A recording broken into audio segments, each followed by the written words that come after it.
So if you've not caught the Globe and Mail podcast about Jack and Lily's case, it is a must listen to. It is available on any podcast sites, but also there is a version on YouTube that you can listen to. Now, I am over the next several days going to be basically looking at chunks from it. So my first video will be looking at Daniel's statements that they share. But what I wanted to do for this video is just put together all the statements, all the first-hand statements that have come from people who are connected to this case in one way or another. So relatives or Daniel, because I refuse to acknowledge him as a relative. Basically, he doesn't even count as a stepfather these days. So I have put all the audio from everyone who spoke on this podcast all together, so you can just listen to it back to back. And then, like I said, I'll be breaking this into chunks over several days and addressing it in shorter videos. Now, before I do jump in with this audio, I just want to address Belinda Gray directly. I just want to say thank you for sharing all those beautiful photos of your grandchildren. I think we've all fallen in love with Jack and Lily, and we all stand beside you. You will never be doing this alone.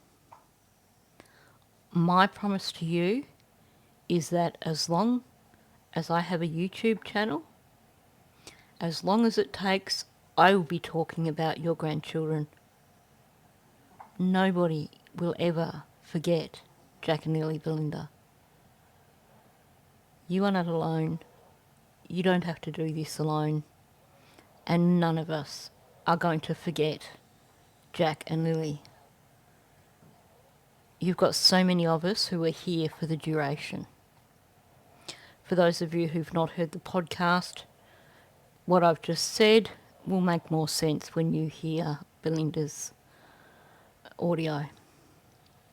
So on that note, I'm just going to jump straight in. If you're new to my channel, please do subscribe. And also please hit that like button. Let's get this out into the algorithm. Okay, so let's jump in and listen to this audio.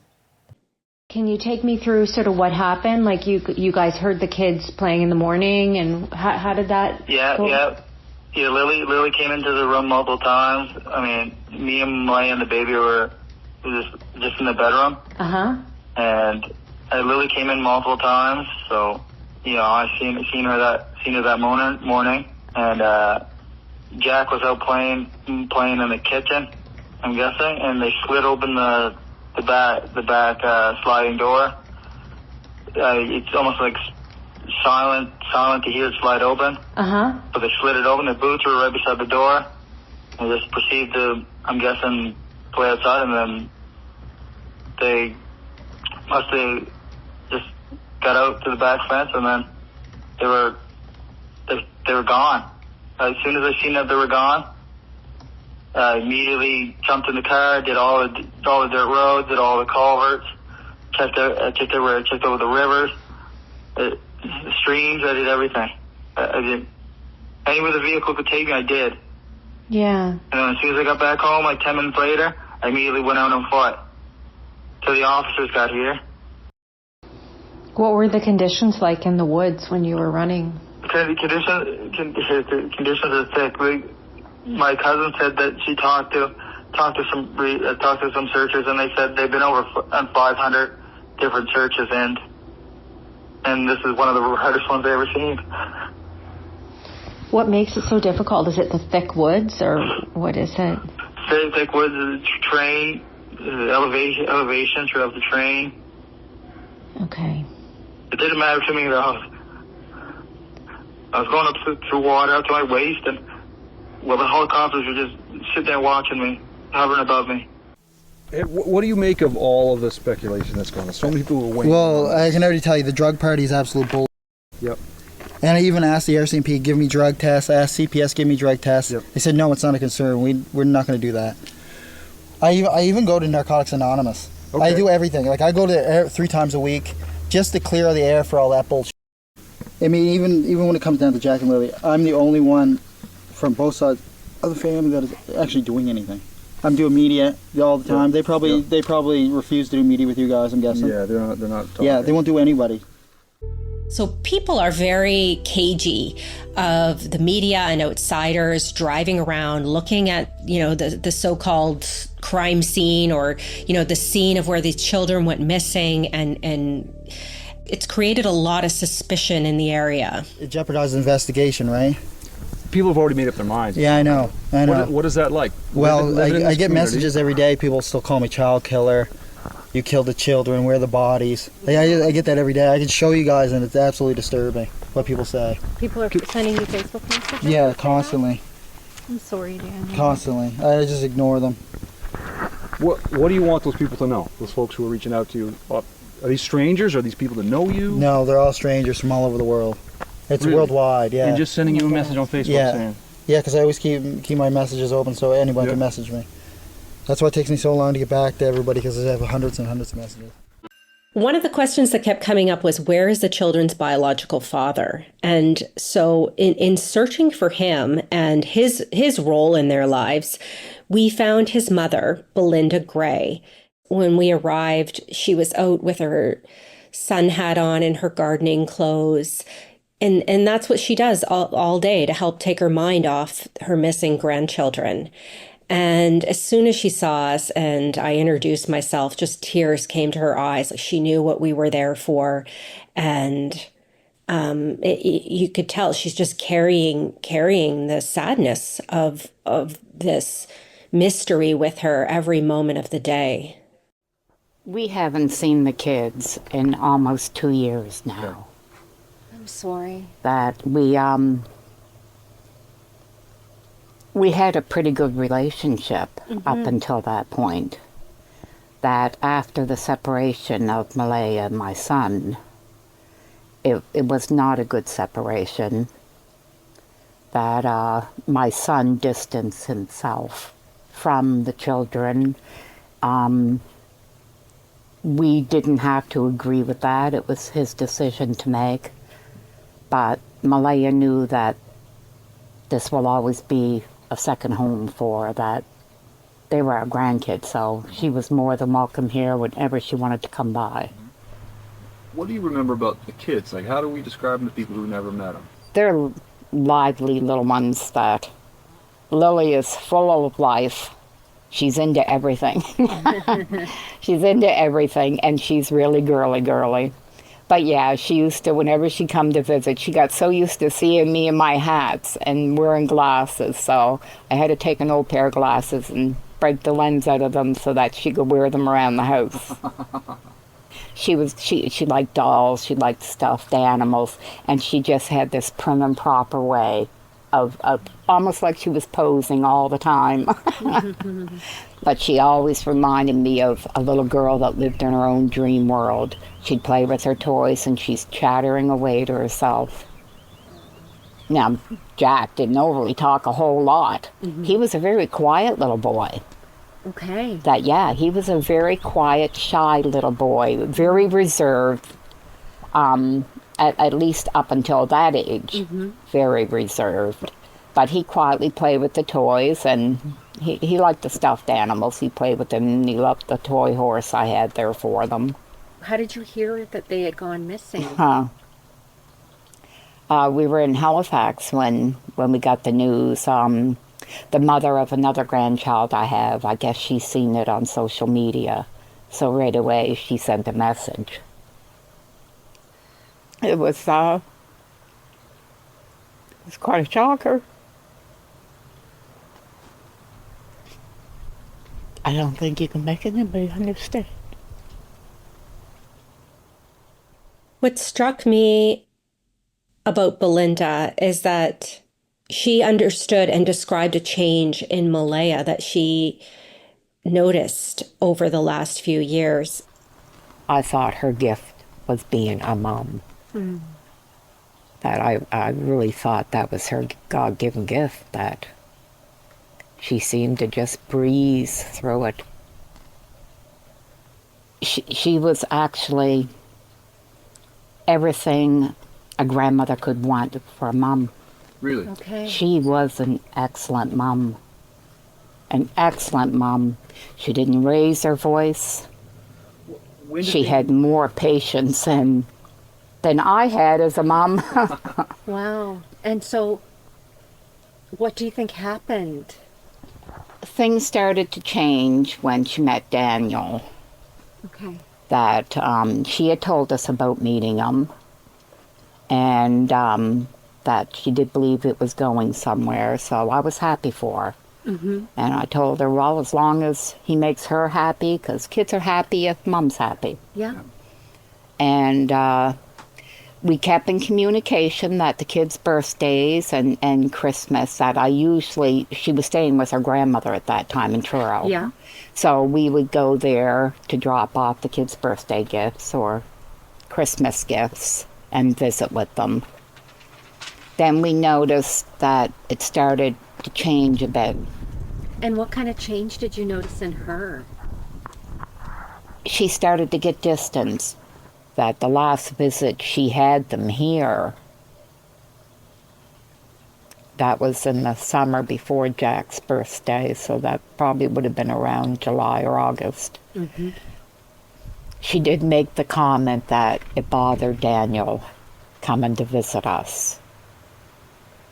That he assumed that she was coming so she could run into Cody. And I thought, well, I mean, they're only young, so we made it clear that, look, if he's got a problem, bring him too. Do you think that the reason why you haven't seen them in the last 2 years is because of that? I do feel it's because of him. I do. I mean, she was coming all the time up until she got with him. I was blown away when I found out where they lived. Why? What is it about that area? Well, we passed a few times in the last couple of years. And I actually remember seeing the mobile home. And I remember thinking that, my God, they should at least clean the yard up a bit. I'm awful critical of things. It's a shame, but I am. Well, it's okay. My philosophy has always been a person can be poor because I don't have money, that I am on the poor side of life. But you fix up what you got. Mm-hmm. You keep clean what you got. That's just been, so I had no idea. And I made a comment about the trailer twice when we had passed. So Saturday, me and some of my family members took a trip out Saturday to do some searching. And then Monday we had the four-wheeler and we started doing the trails. And we took the trails all up through the pipelines. Mm-hmm. And the power lines, that we checked all the trails. And the ribbons were everywhere, that the searchers were all up through the area. The ribbons that you couldn't go within 4 feet without seeing ribbons throughout the woods everywhere. That I did know they were well searched. I still had hope that maybe they were lost in the woods. Then when we come back to the trailer and the cousin met me out in the yard, Daniel's cousin.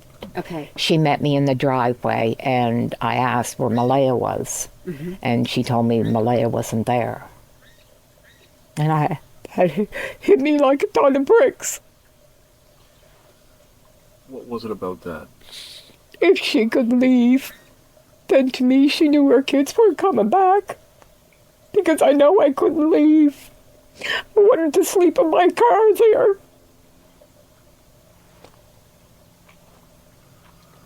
So I wanted to go home then because to me that answered my question, that she knew they weren't coming back. The longer this goes on, Belinda, how worried are you we may not get answers? That leaves me sick to my stomach. I don't believe my grandchildren are alive. I have resigned myself to that one. But to not get answers, it's like, no.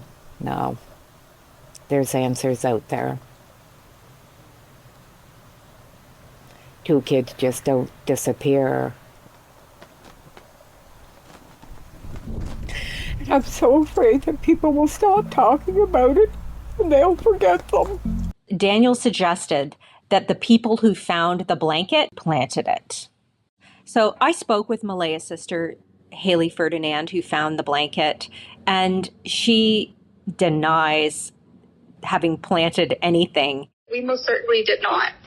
And that's on everything I have, the person I am. I would not do that in the midst of, to obstruct a case for missing children, regardless if they're related to me or not. I would never. So why do you think Daniel is suggesting that you planted it? He told that to me as well. Probably because I was the one that was hot on his ass the whole time we were there. Okay. And he didn't like me from the get-go when I got there, because he would not speak to any of Malaya's family when we showed up to help the search for Lily and Jack. He'd put his head down. He would ignore us. He would walk away from us. He wouldn't engage in conversation, and I kept at him. I was there for Jack and Lily, and I'm still here for Jack and Lily. Right, and got an address outside of Sabanakati First Nation, and went and knocked on his door, and he was happy to talk. I didn't hear about this. It happened on a Friday. I didn't hear nothing until like a Sunday. Oh, jeez. Yeah, I was really upset. Have you been in it? Like, if the police come and asked? Nope. Nothing. Eh? Never asked me anything. What do you remember about the kids? Kids, they were happy. Yeah. Very happy. Yeah? Yes. Every time I seen them, they always lived at their grandmother's in Truro. I got you. Okay. Yeah. Well, at their great-grandma's. Yep. Yeah. Yep. At Patty Carter's. That's where I used to go visit. Okay. Yeah. What? Until this guy moved him away, and that was the last time I seen him. Yeah. When's the last time that you got to see Lily and Jack? I seen Lily last year when she brought her up here. Yeah. Yes, the last time I seen Lily. Okay. Yeah. That's when they took them pictures. Okay. Yeah. Okay. Did Lily and Jack ever learn anything about their Mi'kmaq heritage? No, because they lived after we served. Okay. They didn't really come up occasionally, you know what I mean? She brings them up and visit. Yeah. She brought them up, and did you show them anything? Yeah, we showed them everything, and then, you know. I don't know, but I asked her, did he hurt you? She didn't really say he hurt her, but he held her down. He held her down and took her phone on her, and she couldn't talk. She couldn't loud use the phone.